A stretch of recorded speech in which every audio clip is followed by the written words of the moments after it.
നഷ്ടപ്പെട്ട കാഴ്ച വീണ്ടും തിരിച്ചു കിട്ടാൻ നിങ്ങളുടെ കണ്ണിൽ ഒരു പല്ല്. ഇത് വിചിത്രമായി തോന്നുന്നു, മിക്കവാറും അവിശ്വസനീയവുമാണ്. പക്ഷെ നിങ്ങളെ അത്ഭുതപ്പെടുത്തിക്കൊണ്ട് പറയട്ടെ, ഇത് വളരെ യഥാർത്ഥമാണ്.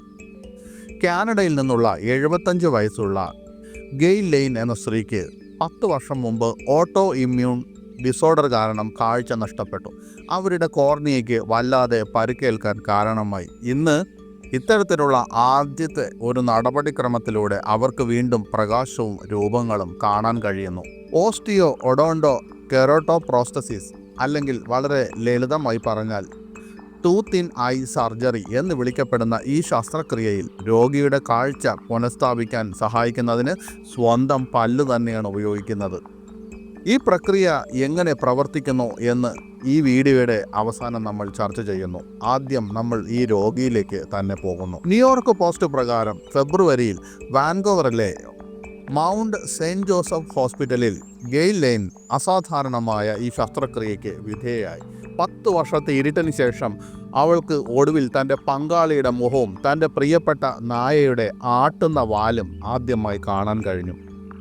എനിക്ക് ധാരാളം നിറങ്ങൾ കാണാൻ കഴിയും. ഇപ്പോൾ എനിക്ക് ലോകം കാണാൻ കഴിയും. 75 വയസ്സുള്ള അവർ CBC ന്യൂസിനോട് പറഞ്ഞു. മരങ്ങളും പുല്ലും പൂക്കളും അവയിൽ ചിലത് വീണ്ടും കാണാൻ കഴിയുന്നത് ഒരു അത്ഭുതകരമായ അനുഭവമാണെന്ന് അവർ കൂട്ടിച്ചേർത്തു. ശസ്ത്രക്രിയ കഴിഞ്ഞ് ആഴ്ചകൾക്കുള്ളിൽ ലെയ്നിൻ്റെ കാഴ്ച പതിയെ തിരിച്ചു വന്നു. ആദ്യം അവൾക്ക് പ്രകാശം മാത്രമേ തിരിച്ചറിയാൻ കഴിഞ്ഞുള്ളൂ. പിന്നീട് അവളുടെ നായ പൈപ്പറിൻ്റെ വാലിൻ്റെ പരിചിതമായ ആട്ടം ഉൾപ്പെടെയുള്ള ചലനങ്ങൾ തിരിച്ചറിയാനുള്ള കഴിവ് ലഭിച്ചു. അതിനും 6 മാസത്തിന് ശേഷം, അതായത് കാഴ്ച നഷ്ടപ്പെട്ടതിന് ശേഷം കണ്ടിട്ടില്ലാത്ത ഭർത്താവ് ഫില്ലിൻ്റെ മുഖം അവൾക്ക് കാണാൻ കഴിഞ്ഞു. അതായത് ശസ്ത്രക്രിയ കഴിഞ്ഞ് 6 മാസത്തിന് ശേഷം. മറ്റുള്ളവരുടെ മുഖഭാവങ്ങൾ എനിക്ക് കാണാൻ തുടങ്ങിയിരിക്കുന്നു, അതും വളരെ ആവേശകരമാണ്, അവൾ പറഞ്ഞു. ലെയ്സിന് ഇതുവരെ സർജറിക്ക് ശേഷം സ്വന്തം മുഖം വ്യക്തമായി കാണാൻ കഴിഞ്ഞിട്ടില്ല. പക്ഷേ അവൾ ഉടൻ പ്രതീക്ഷിക്കുന്ന ഒരു പുതിയ കണ്ണട അതിന് സഹായിക്കുമെന്നുള്ള ശുഭാപ്തി വിശ്വാസത്തിലാണ് അവൾ. ലോകത്തിൻ്റെ മറ്റു ഭാഗങ്ങളിൽ ഈ ശസ്ത്രക്രിയ നടത്തിയിട്ടുണ്ടെങ്കിലും മൗണ്ട് സെയിൻറ്റ് ജോസഫ് ഹോസ്പിറ്റലിലെ നേത്രരോഗ വിദഗ്ധയായ ഡോക്ടർ ഗ്രേഗ് മൊളോണിയാണ് കാനഡയിലേക്ക് ആദ്യമായി ഇത് കൊണ്ടുവന്നത്.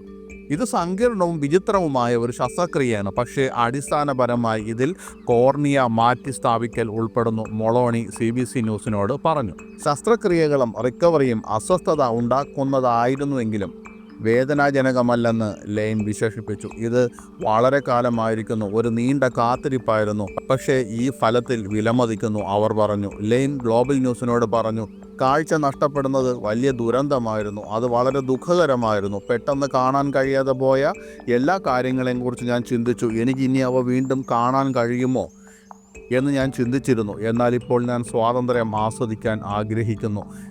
ഇനി ചെറിയ യാത്രകളിലും അങ്ങോട്ടും ഇങ്ങോട്ടും നടക്കുന്നതിനും കൂടുതൽ ഫ്ലെക്സിബിലിറ്റിയും സ്വാതന്ത്ര്യവും ലഭിക്കുമെന്ന് ഞാൻ പ്രതീക്ഷിക്കുന്നു. ഇനി എനിക്ക് എവിടെ പോയാലും എനിക്ക് പിടിക്കാൻ എപ്പോഴും ആരുടെയെങ്കിലും കൈ ഉണ്ടായിരിക്കണമെന്ന് നിർബന്ധമില്ലെന്ന് ലെയ്ൻ പറയുന്നു. എനിക്കിനി വീണ്ടും എന്തു ചെയ്യാൻ കഴിയുമെന്ന് ഞാൻ ആകാംക്ഷയോടെ കാത്തിരിക്കുകയാണ്. ക്ഷമയോടെ എൻ്റെ തലച്ചോറിനെ അല്പം പാകപ്പെടുത്താൻ അനുവദിക്കുകയാണ്, കാരണം അതും ഇതിൻ്റെ മറ്റൊരു വശമാണ്. സ്വന്തം പല്ലുപയോഗിച്ച് കാഴ്ചശക്തി വീണ്ടെടുക്കുന്ന ഒരു ശസ്ത്രക്രിയ സങ്കല്പിക്കുക. സയൻസ് ഫിക്ഷൻ നോവലുകളെ പോലെ തോന്നുന്നു, അല്ലേ? ശരി, അത് ചെയ്യുന്ന ഒരു നേത്ര ചികിത്സാ നടപടിക്രമമുണ്ട്. ടൂത്ത് ഇൻ ഐ സർജറി എന്നറിയപ്പെടുന്ന ഓസ്റ്റിയോ ഒഡോണ്ടോ കെറാട്ടോപ്രോസ്റ്റസിസ് 1960കളുടെ തുടക്കത്തിൽ റോമിൽ പ്രൊഫസർ ബെനഡെറ്റോ സ്ട്രാംബെല്ലി എന്ന ഒഫ്താൽമിക് സർജനാണ് ആദ്യമായി ഈ ശസ്ത്രക്രിയ വികസിപ്പിച്ചെടുത്തത്. കണ്ണിനുണ്ടാകുന്ന കേടുപാടുകൾ അല്ലെങ്കിൽ ആഘാതം, രോഗം, ഓട്ടോ ഇമ്മ്യൂൺ ഡിസോർഡേഴ്സ് അല്ലെങ്കിൽ ഒന്നിലധികം പരാജയപ്പെട്ട കോർണിയൽ ട്രാൻസ്പ്ലാന്റുകൾ പോലെയുള്ള മറ്റ് സങ്കീർണതകൾ കാരണം പരമ്പരാഗത പരിഹാരങ്ങൾ സാധ്യമല്ലാത്ത സന്ദർഭങ്ങളിലാണ് ഈ നടപടിക്രമം ഉപയോഗിക്കുന്നത്. അതായത് അപൂർവമായി മാത്രമേ ഈ സർജറി ഉപയോഗിക്കാറുള്ളൂ. എന്തിനാണ് ഇതിനു വേണ്ടി ഒരു പല്ല് ഉപയോഗിക്കുന്നത്? കണ്ണും പല്ലും എന്ന് പറയുന്നത് പരസ്പരം വിരുദ്ധമായ 2 ശരീരഭാഗങ്ങളാണ്. ഒന്നും മറ്റൊന്നും തമ്മിൽ യാതൊരു ബന്ധവുമില്ല. എന്നിട്ടും കണ്ണിൽ പല്ല് ഉപയോഗിക്കുന്നത് എന്തുകൊണ്ടാണ്? പല്ല് കണ്ണിന് സ്ഥിരതയും രക്തവിതരണവും നൽകുന്നു. അതിനാൽ നടപടിക്രമത്തിനായി ആരോഗ്യമുള്ള ഒരു പല്ല് ഉപയോഗിക്കുന്നു.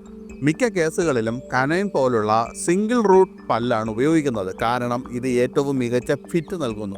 വൈദ്യശാസ്ത്രത്തിലെ പുരോഗതി ഈ ചികിത്സയുടെ വിജയശതമാനം ഗണ്യമായി മെച്ചപ്പെടുത്തിയിട്ടുണ്ട്. പക്ഷേ എല്ലാ ഓപ്ഷനുകളും പരാജയപ്പെട്ട സന്ദർഭങ്ങളിൽ മാത്രം ഉപയോഗിക്കാവുന്ന വളരെ പ്രത്യേകതയുള്ളതും സാങ്കേതികവുമായ ഒരു നടപടിക്രമമായി ഇതിപ്പോഴും തുടരുന്നു. കാരണം അത്രമാത്രം കോംപ്ലിക്കേറ്റഡ് ആയിട്ടുള്ള ഒരു സർജറിയാണത്. ടൂത്ത് ഇൻ ഐ ശസ്ത്രക്രിയയുടെ ഘട്ടങ്ങൾ. ഈ ശസ്ത്രക്രിയ 2 ഘട്ടങ്ങളിലായാണ് നടത്തുന്നത്. ശസ്ത്രക്രിയയുടെ ആദ്യ ഘട്ടത്തിൽ 5 വ്യത്യസ്തമായ നടപടിക്രമങ്ങൾ നടത്തുന്നു. അതായത് കണ്ണ് തുറന്ന് കൺപോളയുടെ ഉൾഭാഗം, കോർണിയയുടെ മുൻഭാഗം, അതായത് കണ്ണിൻ്റെ മുൻവശത്തുള്ള അവ്യക്തമായ ഭാഗം, പിന്നെ സ്കാർ ടിഷ്യൂ എന്നിവ പുറത്തെടുക്കുന്നു. അടുത്തതായി കണ്ണിൻ്റെ പുതിയ പ്രതലത്തിൽ കവിളിൻ്റെ ഉള്ളിൽ നിന്ന് ഒരു പ്രത്യേക ലൈനിങ് ഇടുന്നു. ഒരു പല്ല്, മിക്കപ്പോഴും ഒരു കനൈൻ അല്ലെങ്കിൽ പ്രീമോളാർ, ആ പല്ലും അതിനു ചുറ്റുമുള്ള ചില അസ്ഥികളും ലിഗ്മെൻറ്റുകളും സഹിതം പുറത്തെടുക്കുന്നു. പല്ലും അസ്ഥിയും ഒരു ബോൾട്ടിൻ്റെ ആകൃതിയിലാക്കുന്നു. അതിനു മുകളിൽ ഒരു സുതാര്യമായ പ്ലാസ്റ്റിക് ട്യൂബ് ഘടിപ്പിച്ചിരിക്കുന്നു. ഈ tooth bone plastic tube structure രോഗിയുടെ കവിളിൽ തിരുകുന്നു. അവിടെ നിന്ന് കണ്ണ് അടുത്ത ഘട്ടത്തിനായി സുഖം പ്രാപിക്കുന്നതുവരെ അതിനെ ജീവനോടെ നിലനിർത്താൻ പുതിയ രക്തവിതരണം ആവശ്യമുണ്ട്. അതുകൊണ്ട് തന്നെ അത് ജീവിക്കേണ്ടത് ആവശ്യമാണ് അത്രയും കാലം. അതുകൊണ്ടാണ് ആ ഭാഗത്ത് കവിളിൽ തിരുകുന്നത്. ഏകദേശം 4 മാസത്തിന് ശേഷമായിരിക്കും ശസ്ത്രക്രിയയുടെ 2ാം ഘട്ടം 2 ഭാഗങ്ങളായാണ് നടത്തുന്നത്. ഇനി ആ പല്ല് തിരികെ വെച്ച കവിളിലെ പാളി തുറക്കുകയും ആ കണ്ണിൻ്റെ ഉൾഭാഗം പുറത്തെടുക്കുകയും ചെയ്യുന്നു. Tooth bone plastic tube structure കവിളിൽ നിന്ന് പുറത്തെടുത്ത് കണ്ണിലേക്ക് തിരുകുന്നു. തുടർന്ന് കവിളിലെ പാളി ഈ ഘടനയ്ക്ക് മുകളിൽ തിരികെ തിരുകുന്നു. ഈ മുഴുവൻ പ്രക്രിയയ്ക്കും ശേഷം ആ പ്ലാസ്റ്റിക് ട്യൂബിലൂടെ പ്രകാശത്തിന് കടന്നു പോകാൻ കഴിയും. ഇത് രോഗിക്ക് നല്ല കാഴ്ചയോടെ വീണ്ടും കണ്ണിലൂടെ കാണാൻ അനുവദിക്കുന്നു. ഇതിൻ്റെ പ്രയോജനങ്ങൾ എന്തൊക്കെയാണ്? പ്രധാനപ്പെട്ടത് കാഴ്ച പുനഃസ്ഥാപിക്കൽ തന്നെയാണ്. കോർണിയയ്ക്ക് ഗുരുതരമായ കേടുപാടുകൾ സംഭവിച്ചവരോ മറ്റു ചികിത്സാ ഓപ്ഷൻ തീർന്നുപോയവരോ ആയ രോഗികൾക്ക് അവസാന ആശ്രയമായാണ് ടൂത്ത് ഇൻ ഐ സർജറി പ്രധാനമായി നടത്തുന്നത്. കാഴ്ച പുനഃസ്ഥാപിക്കുന്നതിനുള്ള സാധ്യതയാണ് ഇതിൻ്റെ പ്രധാന നേട്ടം. ഇത് രോഗിയുടെ ജീവിത നിലവാരം ഗണ്യമായി മെച്ചപ്പെടുത്തും. അടുത്തതായി, ഉയർന്ന വിജയനിരക്ക്. മെഡിക്കൽ സാങ്കേതിക വിദ്യയും ശസ്ത്രക്രിയാ സാങ്കേതിക വിദ്യകളിലുമുള്ള പുരോഗതി വർഷങ്ങളായി ഈ ശസ്ത്രക്രിയയുടെ വിജയനിരക്ക് മെച്ചപ്പെടുത്തിയിട്ടുണ്ട്. ഒരു വിദഗ്ധ ശസ്ത്രക്രിയാ വിദഗ്ധൻ ഈ ശസ്ത്രക്രിയ നടത്തുമ്പോൾ കാഴ്ച പുനഃസ്ഥാപിക്കുന്നതിൽ ഈ പ്രക്രിയ വളരെ ഫലപ്രദമാണ്. 2023 ഫെബ്രുവരിയിലെ കണക്കനുസരിച്ച് ഈ ശസ്ത്രക്രിയയുടെ വിജയനിരക്ക് 93.9%. അടുത്തതായി, ദീർഘകാല പരിഹാരം. മറ്റ് ചില നേത്ര ശസ്ത്രക്രിയകളിൽ നിന്ന് വ്യത്യസ്തമായി ഗുരുതരമായ കോർണിയൽ പ്രശ്നങ്ങളുള്ള രോഗികൾക്ക് ഇതൊരു ദീർഘകാല പരിഹാരം നൽകാൻ കഴിയും. പരമ്പരാഗത കോർണിയൽ ട്രാൻസ്പ്ലാന്റേഷന് വിധേയരാകാൻ കഴിയാത്ത വ്യക്തികൾക്ക് ഇത് പ്രത്യേകിച്ച് ഗുണം ചെയ്യും. മറ്റൊന്ന്, ഇഷ്ടാനുസരണം ചികിത്സ. ഓരോ രോഗിയുടെയും പ്രത്യേക ആവശ്യങ്ങൾക്കനുസൃതമായി ടൂത്ത് ഇൻ ഐ ശസ്ത്രക്രിയ രൂപകൽപ്പന ചെയ്തിട്ടുണ്ട്.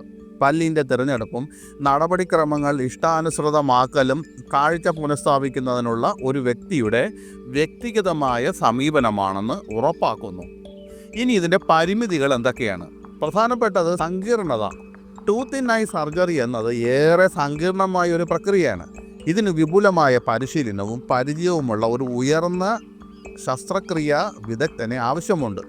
എന്നാൽ എല്ലാ നേത്രരോഗ വിദഗ്ധരും ഇത് ചെയ്യാൻ യോഗ്യരല്ല. അടുത്തതായി, ശസ്ത്രക്രിയ അപകട സാധ്യതകൾ. ഏതൊരു ശസ്ത്രക്രിയാ നടപടിക്രമത്തെയും പോലെ ടൂത്ത് ഇൻ ഐ സർജറിയിലും ചില അന്തർലീനമായ അപകട സാധ്യതകളുണ്ട്. അണുബാധയ്ക്കുള്ള സാധ്യത, ഇംപ്ലാന്റ് ചെയ്ത പല്ലുമായി ബന്ധപ്പെട്ട സങ്കീർണതകൾ, അല്ലെങ്കിൽ പ്ലാസ്റ്റിക് ട്യൂബിലെ പ്രശ്നങ്ങൾ എന്നിവയെല്ലാം ഉണ്ട്.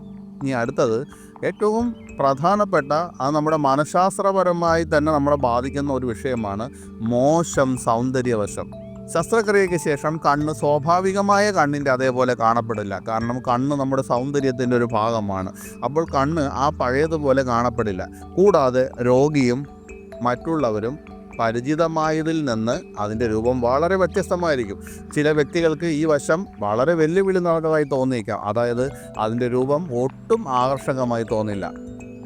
മറ്റൊന്ന് ദീർഘമായ റിക്കവറി കാലയളവ്. ശസ്ത്രക്രിയ 2 ഘട്ടങ്ങളായി നടത്തുന്നതിനാൽ ഓരോ ഘട്ടത്തിനുമിടയിൽ നിരവധി മാസങ്ങളുള്ളതിനാൽ ഈ ദീർഘമായ റിക്കവറി കാലയളവ് രോഗികൾക്ക് ശാരീരികമായും വൈകാരികമായും ബുദ്ധിമുട്ടുള്ളതായിരിക്കും. പ്രത്യേക after care. Tooth in eyes ശസ്ത്രക്രിയയ്ക്ക് വിധേയരാകുന്ന രോഗികൾക്ക് ഇംപ്ലാന്റ് ചെയ്ത പല്ലിൻ്റെയും ട്യൂബിൻ്റെയും ഘടനയുടെ വിജയവും ആരോഗ്യവും ഉറപ്പാക്കാൻ തുടർച്ചയായ പ്രത്യേക പരിചരണവും നിരീക്ഷണവും ആവശ്യമാണ്. ഏറ്റവും ഒടുവിലത്തെ കാര്യം, ഇത് അവസാനത്തെ ആശ്രയമാണ് എന്നതാണ്. കേടുപാടുകളുടെ വ്യാപ്തിയോ മറ്റു സങ്കീർണതകളോ കാരണം പരമ്പരാഗത കോർണിയൽ ട്രാൻസ്പ്ലാന്റേഷൻ സാധ്യമല്ലാത്ത സന്ദർഭങ്ങളിൽ ടൂത്ത് ഇൻ ഐ ശസ്ത്രക്രിയ ചെയ്യുന്നു. അതായത് this is not a first line treatment. മറ്റെല്ലാ ഓപ്ഷനുകളും പരാജയപ്പെടുമ്പോഴോ സാധ്യമല്ലാതെ വരുമ്പോഴോ സാധാരണയായി ഇത് ഉപയോഗിക്കുന്നു. മറ്റു ചികിത്സകൾ ഫലപ്രദമല്ലാത്തതോ അസാധ്യമോ ആയ സന്ദർഭങ്ങളിൽ ടൂത്ത് ഇൻ ഐ സർജറി പ്രതീക്ഷയും കാഴ്ച പുനഃസ്ഥാപിക്കുന്നതിനുള്ള സാധ്യതയും നൽകുന്നു. എന്നിരുന്നാലും ഇത് അവിശ്വസനീയമാം വിധം സാങ്കേതികവും ബുദ്ധിമുട്ടുള്ളതുമായ ഒരു പ്രക്രിയയാണ്. വിജയകരമായി പ്രവർത്തിക്കുന്നതിന് പ്രത്യേക പരിശീലനവും വൈദഗ്ധ്യവുമുള്ള ഒരു നേത്രരോഗ വിദഗ്ധൻ്റെ സഹായം ആവശ്യമാണ്. സൗന്ദര്യാത്മകമായി നോക്കിയാൽ ഒരു സാധാരണ മനുഷ്യനേത്രത്തിന് സമാനമായിരിക്കില്ലെങ്കിലും ബദൽ മാർഗങ്ങൾ ഇല്ലാത്ത രോഗികൾക്ക് കാഴ്ച പുനഃസ്ഥാപിക്കുന്നതിനുള്ള വിലമതിക്കാനാവാത്ത അവസാന ആശ്രയമാണ് ടൂത്ത് ഇൻ ഐ സർജറി. ഇതിനു മുമ്പ് രോഗികളും അവരുടെ ബന്ധുക്കളും ഈ പ്രക്രിയയുടെ ഗുണങ്ങളും ദോഷങ്ങളും ശ്രദ്ധാപൂർവം മനസ്സിലാക്കേണ്ടത് അത്യാവശ്യമാണ്.